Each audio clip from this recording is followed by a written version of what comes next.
Today's trip down the Turnpike is brought to you by Drizzly, your online liquor store. Available in over 95 cities across North America, Drizzly offers a huge selection and competitive pricing with a side of personalized content.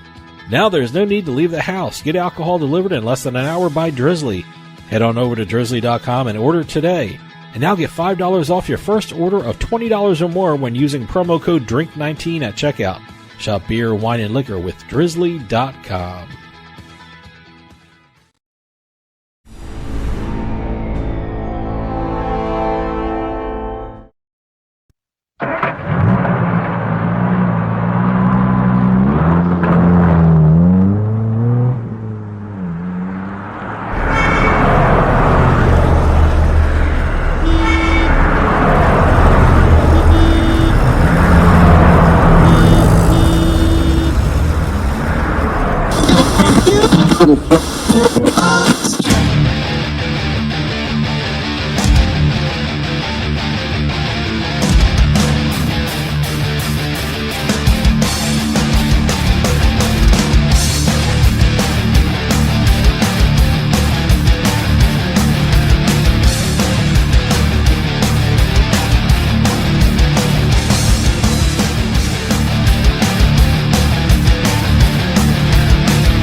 Welcome to Turnpike Sports. I'm Dave Weishuttle, and as always, I'm joined by my producer and co-host, Doug Weishuttle. Doug, another self-quarantined week. A lot of online casinos, online poker, and sort of sports betting. Well, I have to also admit, viewing has changing for TV. Sure. Because I'm noticing a lot of the new esports programming that ESPN is doing with the lack of live sports going on. I caught some of that NBA 2K bracket championship that they're doing. Yeah, I saw a little bit of that. It was actually interesting to see the game being played with the announcers that were incorporated into the game. They're the real announcers for games themselves. And then you see the two players talking to each other as well as playing the game on two inset boxes. Yeah, one of our local sports channels in Philadelphia did that. They did a Flyers Penguins virtual hockey game, and they actually had the two Flyers announcers announcing it. So it was rather interesting. Also, our minor league team in the area, Trenton Thunder, yes, did a game too. So, they did a virtual baseball game, yeah. Huh? So it's interesting to see how the live sports absence is being filled with some of these new variations on esports and also virtual sports. So it's actually kind of fun to see exactly how these networks are handling the lack of live events here. It's a strange time, and luckily I'm going to talk with Chris Altruda this week from SportsHandle.com, USBets.com, and Better Collective, and we're going to talk about what's going on in the sports betting world, how they're handling the shutdowns, and very interesting interview from Chris Altruda. And it's been a pretty interesting week in sports, so let's take a trip down the Turnpike. And today's trip down the Turnpike is brought to you by Drizzly, your online liquor store. Available in over 95 cities across North America, Drizzly offers a huge selection and competitive pricing with a side of personalized content. Now there's no need to leave the house. Get alcohol delivered in less than an hour by Drizzly. Head on over to drizzly.com and order today. And now get $5 off your first order of $20 or more when using our promo code DRINK19 at checkout. Shop beer, wine, and liquor with drizzly.com. Exit 1. Okay, we're going to start off this week with NASCAR. Now, all right. Everybody knows they launched the virtual racing series. So NASCAR has updated their esports racing app. It's called the eNASCAR Finish Line app. Okay. This is part of their deal with Penn National Gaming. They've incorporated the iRacing series that they just launched into the app itself, so people can not only watch it on their app as well as TV, but they can also get fantasy sports data. All right. And also betting data. I was going to ask you, how about fantasy sports? How about betting? How does this work into the iRacing? And I guess it does. It's going to work into everything. So it's gonna. You phrase that in the future tense. Right. You can't bet on it right now. Well, they've incorporated the data streams for both fantasy and the betting aspects of it into the Finish Line app. And also they've done some things in terms of contests that are going to be on the app itself, not just with the fantasy companies or the betting companies, but on the app itself. They're going to be doing things. This is all part of their deal with Penn National Gaming and also Barstool Sports. Okay. And Barstool Bets is going to be part of this later down the road when they get the clearance to launch online in different areas. But what happened as part of this deal, Penn National is now going to be a major sponsor for a lot of these virtual races. All right. And you're going to see Penn National Gaming everywhere on the virtual tracks, and it's going to be promoting this NASCAR Finish Line app that they're updating here. Okay. They're going to be running contests of $5,000 jackpots for each race. Ooh, nice. You get to, predicting the top 2 finishers, the highest finishers. They're going to be doing groups of 4, that you can bet on and gamble on, whatever you want to call it. Also, fantasy sports are going to be going through DraftKings, FanDuel, all that stuff. So any timetable when this is going to be available? They've updated it now. Okay. And it should be, you should be able to use it for the next couple of races here. Nice. All right. It's going to be available to download on your Apple and Android. All right. So it covers everything. Now, I watched that virtual race on Fox. Is Fox the place to see these virtual things, or is that what I'm... I would say NASCAR would say go to the Finish Line app to watch it. Okay. But also, right. But Fox Sports is going to be showing them. And, Okay. It's going to be interesting to see where they send all these different streams, if they're going to have separate streams other than the Fox Sports broadcast of all these virtual races. But they're getting a good response in terms of audience on the Fox Sports broadcast. Good. So I think Fox Sports has hit on something with this. It was interesting to watch. They had very realistic. They actually had crashes, which is strange. But I like the fact you can reset the car. You don't have to get out of the race. You just reset the car and you continue on. Good. Exit 2. Continuing along the iRacing, virtual racing, e-racing, whatever you want to call it, Nevada Gaming Commission has approved betting in the state on the iRacing series. Great. All right. Specifically, it's a good first step. It usually means New Jersey and other states will be following along. Specifically, It's the 2020 NASCAR iRacing Pro Invitational Series only they've given permission to. All right. Okay. And just like everything else, setting the odds for these events is going to be in the discretion of the sports books offering the odds once they're approved to do it. Rules governing the types of wagers that are going to be available are going to be disseminated by the online books right now, since there's no retail books available. And anyone who's betting on these races can only do it prior to the start of the respective race they're betting on. Wow. So, it's going to be interesting to see exactly what the betting public does with these. Yeah. I know NASCAR is a big betting I started to throw a little money on that. I didn't. I think I did the, who's going to come in the first 10 spots of the race. So they also have the platform or whatever they call that, where the 1, 2, and 3 spots are. Sure. And let's see.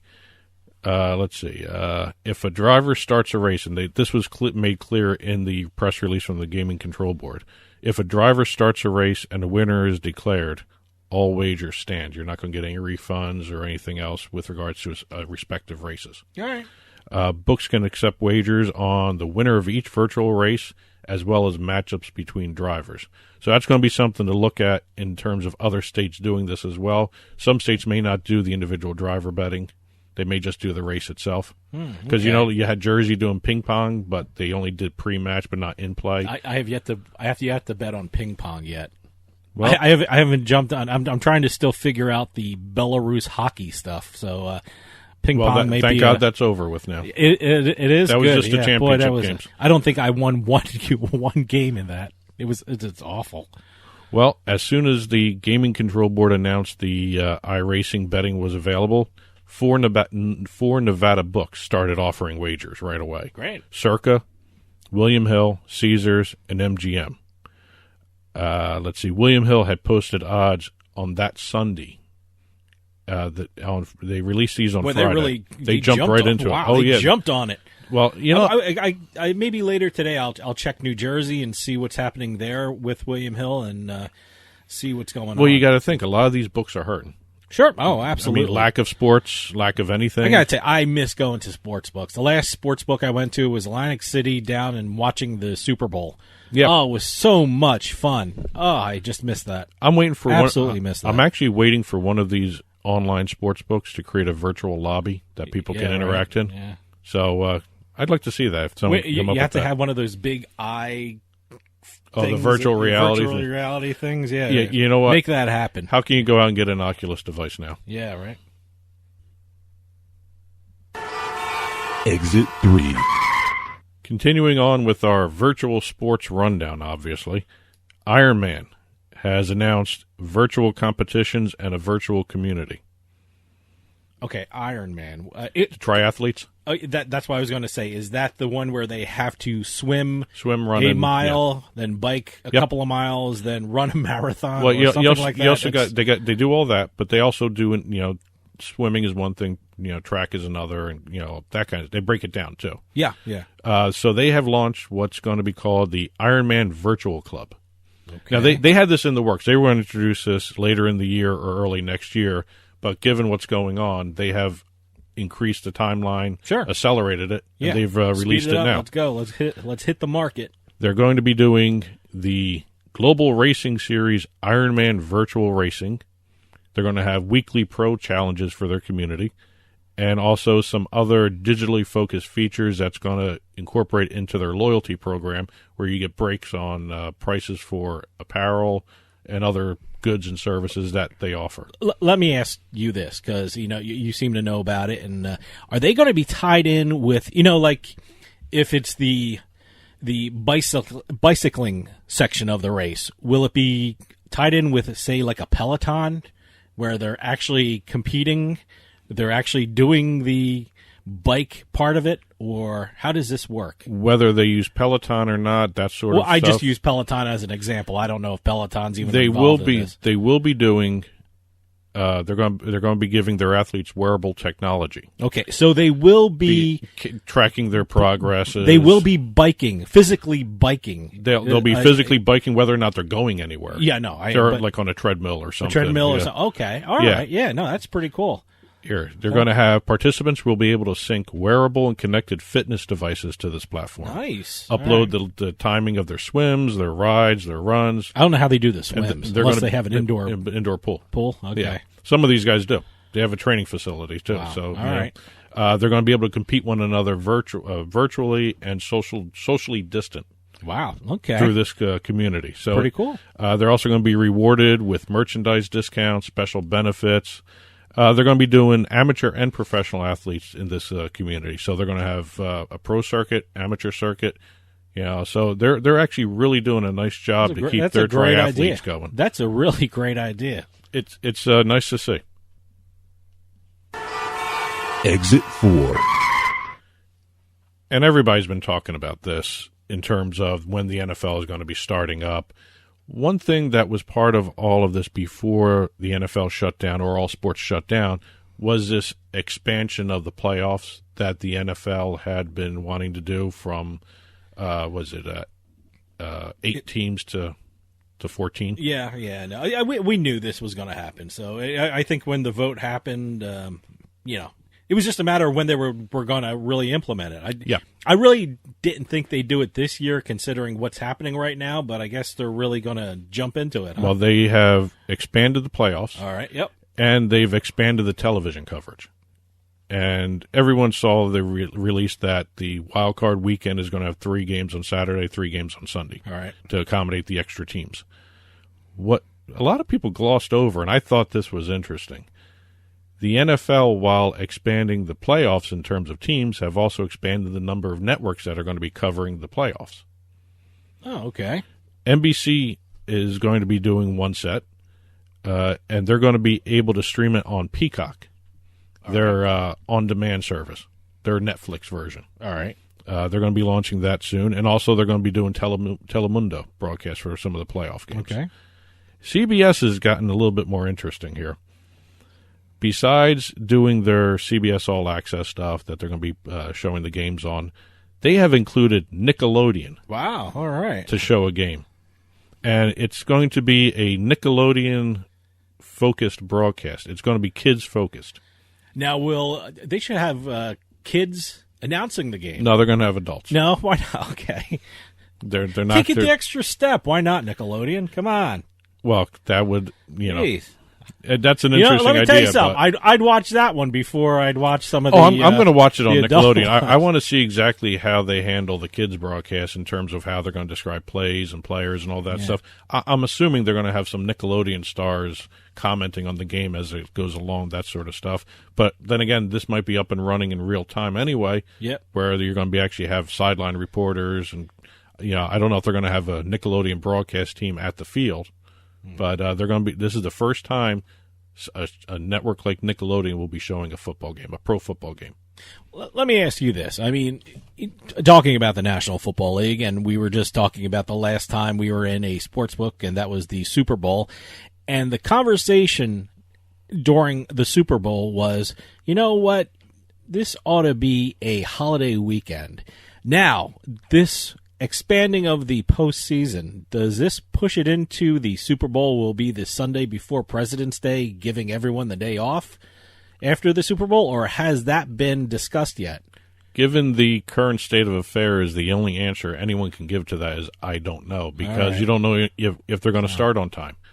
Yeah, if they don't start on time, then all timelines are out the window right now. They haven't even worked out how they're going to be doing training camps. Every time the Super Bowl rolls around, everyone says this should be in President's Day weekend. So maybe I don't know if the expanded season puts it into the President's Day weekend thing. Oh, if they give Trump his wish, they could start up on time, but I don't see that really happening. That's up to the medical professionals. So.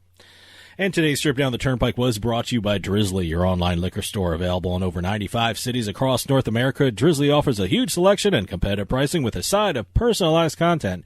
Now there's no need to leave the house. Get alcohol delivered in less than an hour by Drizzly. Head on over to drizzly.com and order today. And now get $5 off your first order of $20 or more when using our promo code DRINK19 at checkout. Shop beer, wine, and liquor with Drizzly.com. Drizzly.com. There you go. Yeah, I was like... I carried it over. I was so infatuated with Drizzly. D-R-I-Z-L-Y. I'm spelling that out because, getting liquor when you're stuck at home, how awesome is that? How great is that? And it's contactless. Okay. Less contact. Yes. How's that? No contact. Yes. And you can get in touch with us at Turnpike Sports. Email us at info@turnpikesportsradio.com. Call or text us at 609-512-5910 at Turnpike Sports on Facebook or Twitter.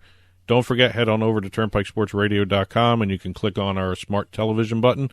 You can watch the show on Roku, Amazon Fire, and Apple TV. You can also subscribe to our audio through Pandora Podcasts. We're available in the radio.com digital app. iHeartMedia distributes us, iTunes, as well as Stitcher and YouTube.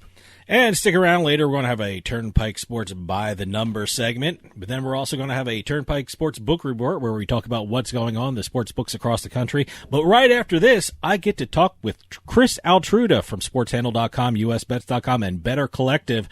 We're going to talk about the state of the sports betting industry and what's going on around the books. So stick around. We'll be right back with more Turnpike Sports.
Haven't you heard?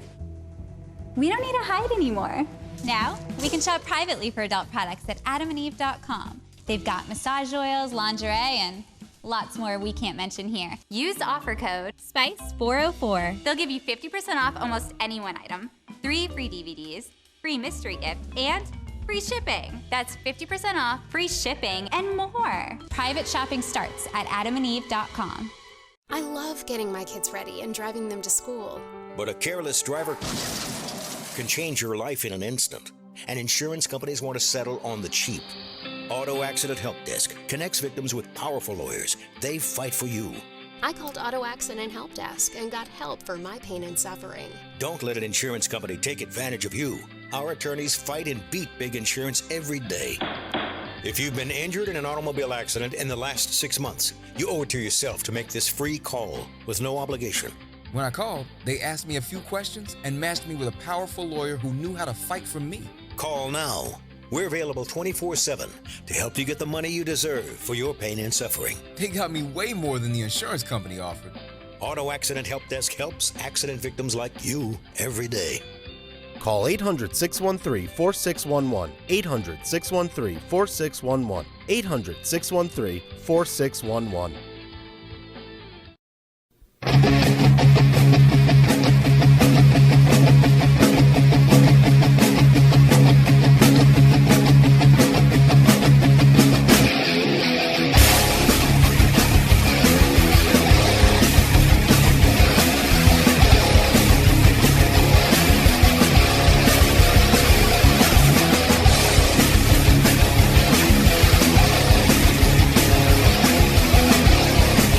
Welcome back to Turnpike Sports. You know, the sports betting and gambling industry is going through one of its most unique times in history. There are new states jumping into the sports betting market just in time when there aren't a lot of things to bet on. The entire sports betting landscape has changed, and to keep us up to date about what's going on, we're going to talk with Chris Altruda from SportsHandle.com and Better Collective. Chris, thanks for coming on. Hey, thanks for having me on. I appreciate it. I got to tell you, speaking of states that jumped into the sports betting marketplace, and for weeks I was looking forward to see what was happening in Illinois, and I thought they were going to make a big splash in the industry, and I still think they're going to make a big splash in the industry. But tell me a little bit the sports betting market in Illinois. What can we expect, and what's it going to look like in that state? I agree with the sense that there is a high-end potential for the sports betting market in Illinois. Right now, before everything went black, there were 2 casinos that had been provisionally approved to accept bets. One was Rivers Casino in Des Plaines, which is right outside of O'Hare Airport on the outskirts of Chicago, and the other was the Argosy in Alton, which is close to St. Louis. So you had 2 casinos essentially on the opposite sides of the state next to major cities that were ready to make a dent. There were another 3 that were approved but had not gotten provisionary okay to accept wagers, and there were a couple more in the applicant pipeline. But there is, between the 10 casinos that exist and the 6 that they want to have as part of the gaming bill they passed last summer, there is definitely a high-end potential here for sports betting to take off. Now, when we're talking about sports betting in Illinois, are we talking about both retail and mobile? No, and that's the key caveat, because one of the things that happened, and this dates back to 2015, was there was a point where the daily fantasy sites kind of ran lawless, for lack of a better word, because there was no definition on whether it was gambling or not. And eventually the state attorney general ruled that the DFS was in fact gambling and therefore illegal. So as the gaming bill moved through various states of the General Assembly, there was a very hard push from Rivers Casino to create this, what essentially became called a penalty box provision, to keep DraftKings and FanDuel out of the market so that the other casinos can actually build an online market. Originally, that ban was going to be 3 years, and DraftKings and FanDuel completely rebelled against it, and it got to the point where they were actually taking out commercial airtime in the Chicago market to campaign against this. And eventually Governor Pritzker had to come in, step in between the sides, and they reached a compromise of sorts where it is where an online-only license could not be applied for until 18 months after the first bet was accepted. And technically the clock is going now because that first bet was accepted March 9th. So we're like 3 weeks into this 18-month penalty box, and it essentially becomes a 21-month penalty box when you look at the application process and the average turnaround time from the Illinois Gaming Board. I find that fascinating about the 18-month waiting period. Again, go over the rationale for that, and also, was there ever a threat from any sportsbook operator that they could potentially take this to court? I'm not sure if there was a potential to take it to court per se. The ban itself, I mean, the major push came from Rivers Casino, which is associated with Bet Rivers and is now also owned by a majority stake is owned by Churchill Downs, which is another part of the Palace intrigue here that makes it so interesting. But they were the primary push behind the penalty box, and they're going to likely have their app released at some point during 2020 once everything, when everything comes back online. And they will have the early part. The Argosy is teamed up with Penn National Gaming, which would have been its own, like unique subset, because I think it would have been the highest profile since the Barstool Sports purchase stake. So that would have been a unique set of its own to draw bettors in terms of that app as well. So I don't know exactly how it's going to shake out, but it's going to be interesting to see how many of these existing casinos pair up with sportsbooks and then how fast they can turn around and put an app out there in that 18-month interim. One of the most interesting things I read about getting around this 18-month waiting period is what FanDuel is doing. Are they attempting to buy a racetrack in the state? Supposedly they are considering buying Fairmont, which is one of the 3 horse tracks in the state, the other 2 being Arlington Park and Hawthorne. Hawthorne right now is closed for the season because they are renovating ahead of what is expected to be a full-on Racino license that comes with sports betting. They have not done anything officially yet, but that is the expectation. Arlington Park, which is also owned by Churchill Downs, is a unique set in the fact that they were originally expected to go on for a full Racino license when the gaming bill was passed, and then backtracked about 2 months later, citing the high tax rate, and are expected to only pursue a sports betting license, which would make it look almost like the Monmouth Park model. Mm-hmm. That caused a great deal of agita, for lack of a better term, because right now Arlington Park and the jockeys who race there do not have an agreement for the racing season, as they battle over overnight purse size. And the expectation was Arlington was going to file for the Racino, which would have made the purse whole.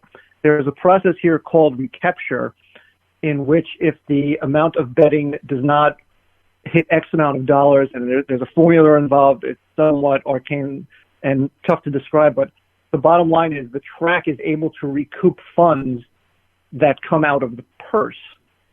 So there's been a very intense back and forth about this for now almost 3.5 months, because the deal was supposed to be signed on the new year, and they're technically in violation of the law. There was a law change that said they all had to be signed by January 1st of this year, and right now that's the one that's not. So there's there's a very tense situation here, because it's almost as if Churchill Downs is kind of squeezing Arlington to make sure that Rivers Casino continues to operate hand over fist. To go back to Fairmont, with FanDuel, it's an interesting play if it winds up being true, because the straight sports betting license here is $10 million. And I forget the exact amount of numbers available, but they're $10 million. An online-only license here is $20 million, and there's only 3 of those available. So the fact that FanDuel considers buying a racetrack and paying $10 million to be a better sunk cost, if that's the best way to describe it, as opposed to sitting out this 18-month ban and paying the $20 million, it's an interesting play if it does work. I don't know whether or not they can recoup that $10 million in whatever time period comes back, should it come to fruition, because they are an applicant, but it did not say whether or not they were, Fairmont was applying on behalf of Fairmont at this point. So it's an interesting play all the same. Do you think if this does work with regard to FanDuel, is this going to be the model for other sportsbook operators for entering Illinois? I don't think so, only because there's a finite amount of online licenses available. There's only 3. So, or non-tethered online licenses. I think a lot of it has to come with the 6 casinos they want to build in the state, in addition to the 10 that exist. Like Hollywood casinos in Aurora and Joliet already are approved. There's one in Elgin, Grand Victoria Casino, also approved. Those 3 are waiting for provisionary okays. And what's surprising to a degree is that there have only been 7, there was almost an expectation that everyone was going to do this right away. And the fact that there's only 7 total applicants, even the ones that have been okayed, is somewhat surprising, considering how, the aggressive timeline, and even, the way Pritzker earmarked the bill in terms of estimates. We're going to get, between $58 and $82 million, in the budget, and so on and so forth. So you would have thought there'd be a little more aggressiveness. Now, one of the other problems was that one of the 6 sites that they planned for is a casino in downtown, which it's in theory should make money hand over fist. Sure. However, they came back with the first economic study, and they determined that it was pretty much non-feasible because the effective tax rate, not the actual, but the effective tax rate on that casino was 72%.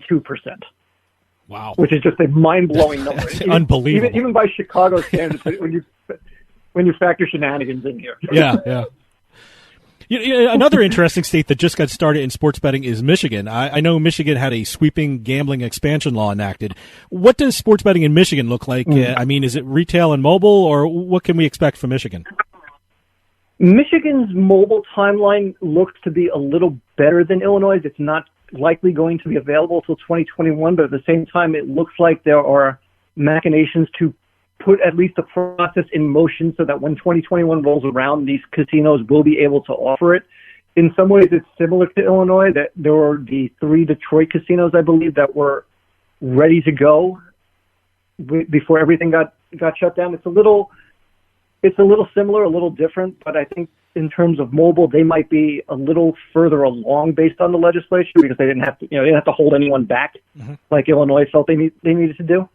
So I think they're a little ahead of the game. The other problem is both of these states really have to deal with Indiana, which is kind of surprising. Indiana, to its credit, has been one of the most nimble states when it comes to not only regulation and bringing in all the online services, because 80% of that market is 80% of that handle is online, and they did about $180 million in overall handle last month.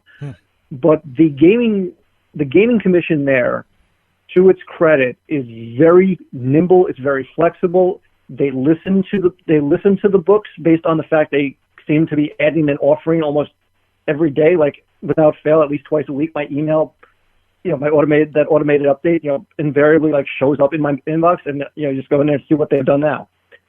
So, and one of the things about Chicago with Illinois is that you do have rivers, which is fine.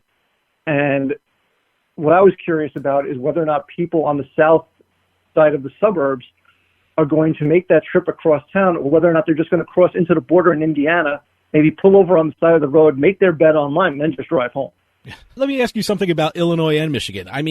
Do they have a rule that bettors cannot place bets on colleges and university in the states? Because I got to tell you, I'm sitting here in New Jersey, and I ask every state that. And I know everyone was going to ask the question. If March Madness actually occurred, everyone was looking at each other and saying, in New Jersey, what would we do if Rutgers and Seton Hall made a run for it? But so do they have these rules that you cannot place bets on colleges and universities in the state? Michigan, you can bet on the college team. Okay. Illinois, you can't. And what made Illinois fun, we were joking about this. Illinois has 13 Division I basketball programs. Now, granted, a good portion of them are, in mid-major conferences. Bradley was in the tournament already, so they from the Missouri Valley.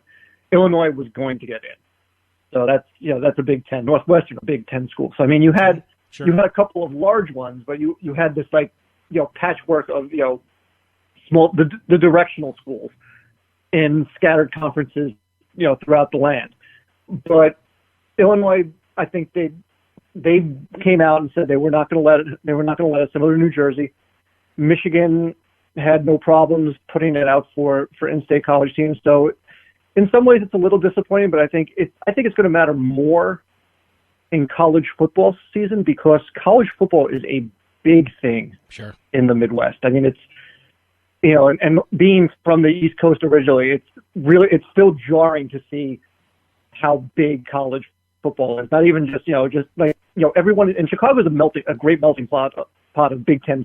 There are Big Ten bars throughout the city, and there is a definite affinity for it. And to have that market somewhat curtailed by not betting on Illinois games during conference season it's going to be a hassle, but it's that's the market I think that would have had the biggest explosion coming out. I think for college football, I think there's going to be very active interest in it here, and in Michigan alone, just because of the two flagship schools. And that was part one of my interview with Chris Altruda from SportsHandle.com and Better Collective. Next week we're going to have part two, so you don't want to miss that. Stick around; we'll be right back with more Turnpike Sports.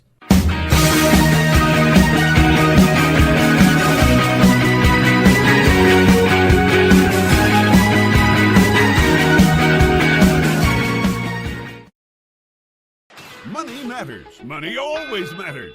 If you owe thousands in back taxes to the IRS, how much can Tax Solutions Now save you? I paid less than I owe. That's right. Money matters. So call Tax Solutions Now and get the IRS off your back. Since 2014, Tax Solutions Now has been a leader in the tax resolution industry. That's why we say money matters. Remove wage garnishments, property liens, fines, and penalties. Qualify for the Fresh Start program or even uncollectible status. Money matters. How much can Tax Solutions Now save you? I owed the IRS over $10,000.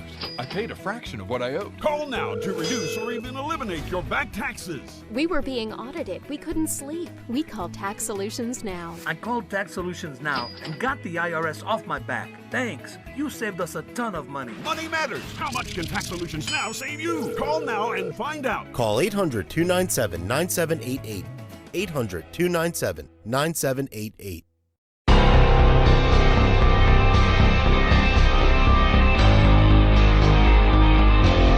Turnpike Sports Book Report.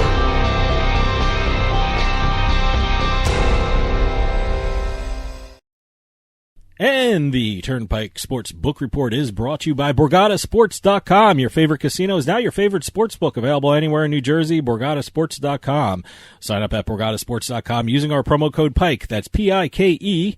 And you get a risk-free bet up to $300 and 20 bonus dollars at BorgataCasino.com. Must be 21 years or older and in New Jersey to place a bet. Terms and conditions apply. Gambling problem? Call 1-800-GAMBLER. Okay, not many sportsbook revenue numbers to talk about this week because there's really not much going on. Nope. A lot of this is going to be legislative or scheduling and all that stuff. But let me do Rhode Island. Rhode Island's sports betting revenue was released for February. They totaled in revenue $2.3 million. All right. Up from a loss of $890,000 last year at that time in February. Let me ask you something. I think Rhode Island is one of those states where if you have an app, a sports betting app, the mobile app, in order to sign up for it, you have to physically be present in the sports book in Rhode Island.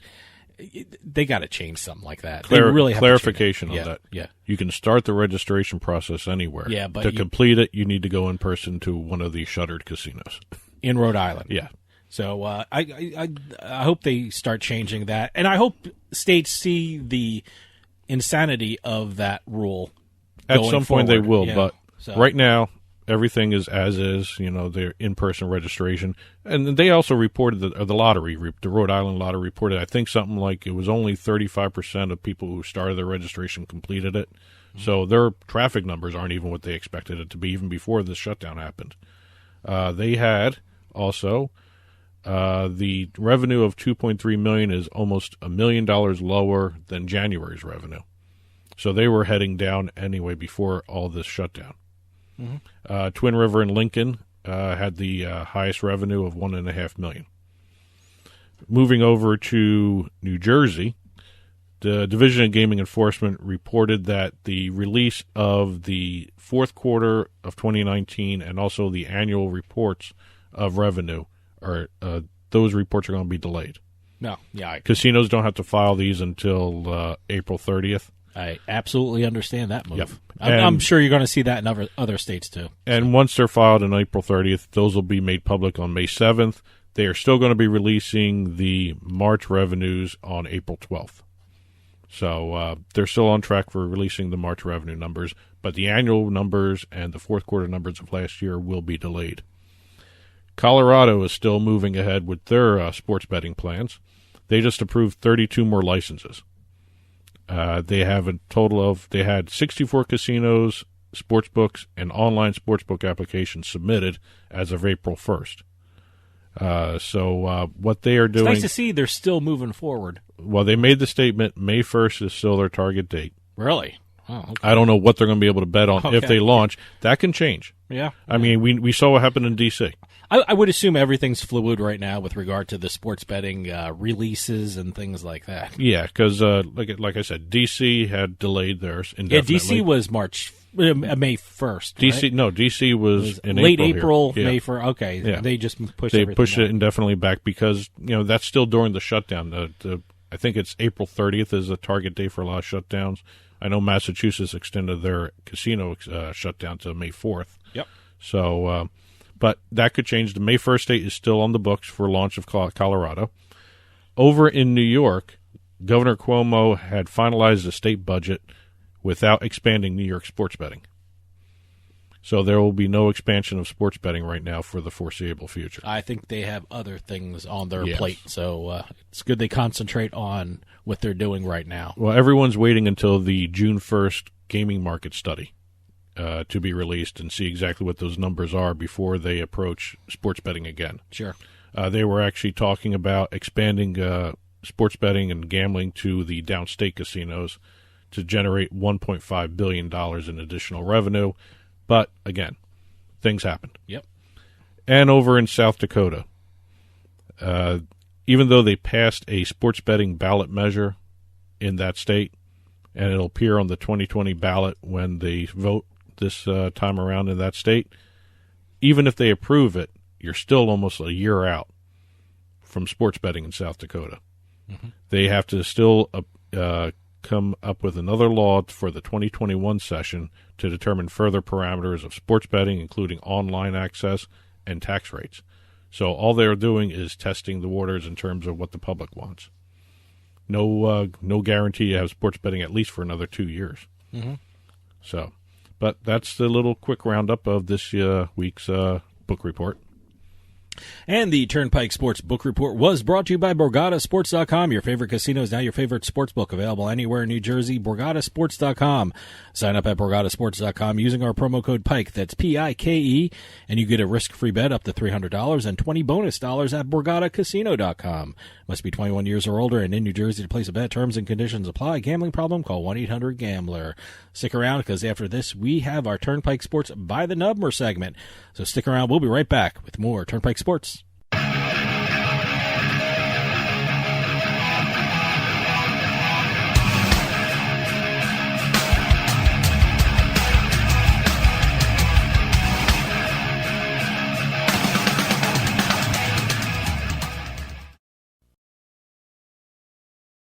We like to think that we live in a nice, safe neighborhood. The truth is that a burglary occurs every 13 seconds, and homes without a security system have a 300% greater chance of getting broken into. How many homes in your neighborhood were robbed yesterday? You need to start protecting your home and family today. Call now to get state-of-the-art protection. To keep your family and property safe, call the number on your screen now. Representatives are standing by to assist you. When it comes to online sports betting, PlaySugarHouse.com offers players one of the best experiences in the state of New Jersey. They offer live in-game betting on sporting events worldwide, moneyline bets, point spreads, prop bets, play-by-play bets, and many more. All at PlaySugarHouse.com, your new home for sports betting in New Jersey. Take advantage of one of their 12 easy deposit methods to get in on all the action. And now when you sign up at PlaySugarHouse.com using our promo code PIKE, they'll match your first deposit up to $250. More bets, better odds at PlaySugarHouse.com. Must be 21 years or older and in New Jersey to place a bet. Terms and conditions apply. Gambling problem? Call 1-800-GAMBLER.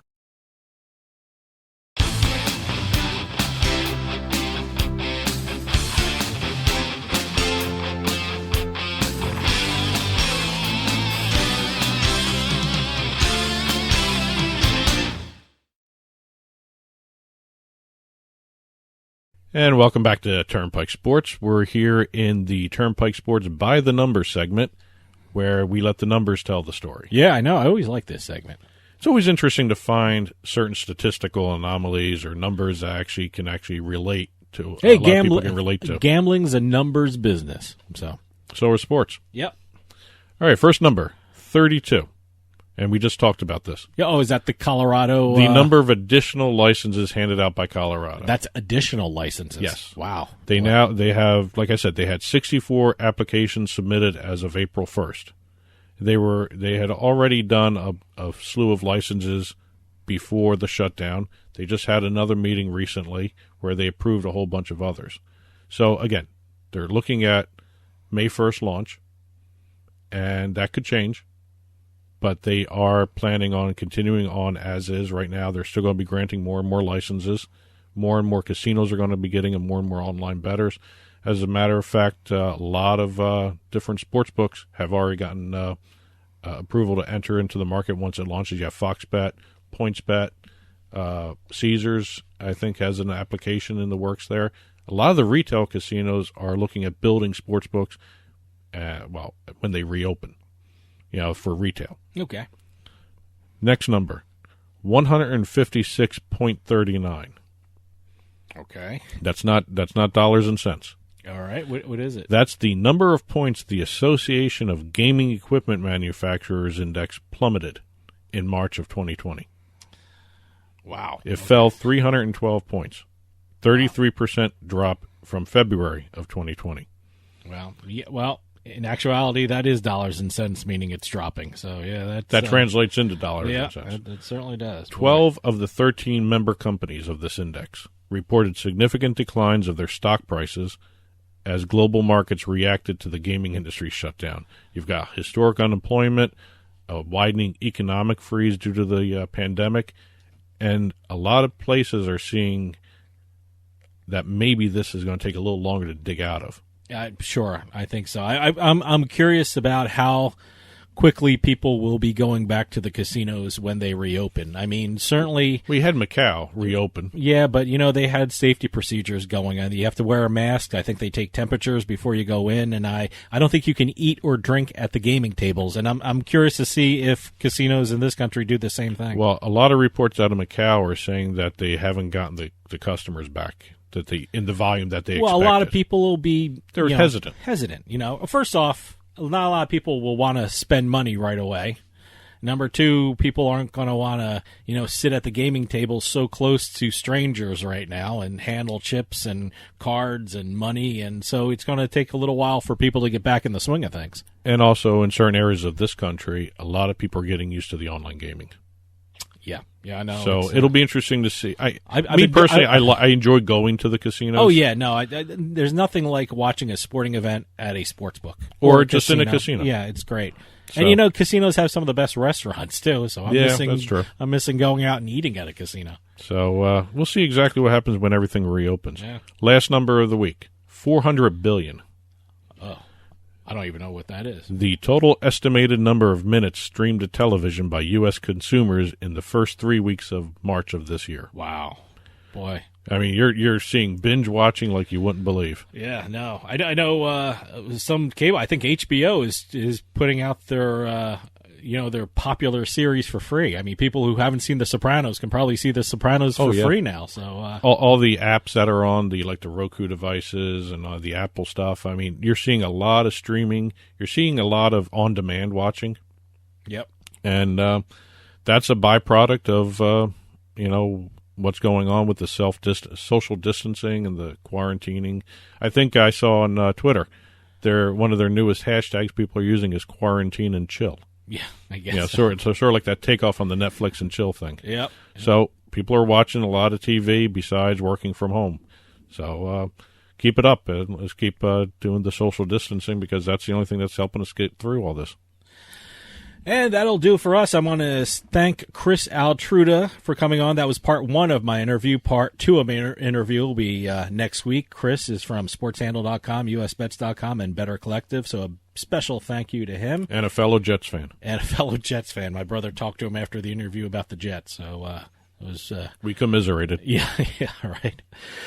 Well, that'll do it for us. Stay home, stay safe, and we'll see you next time on the Turnpike.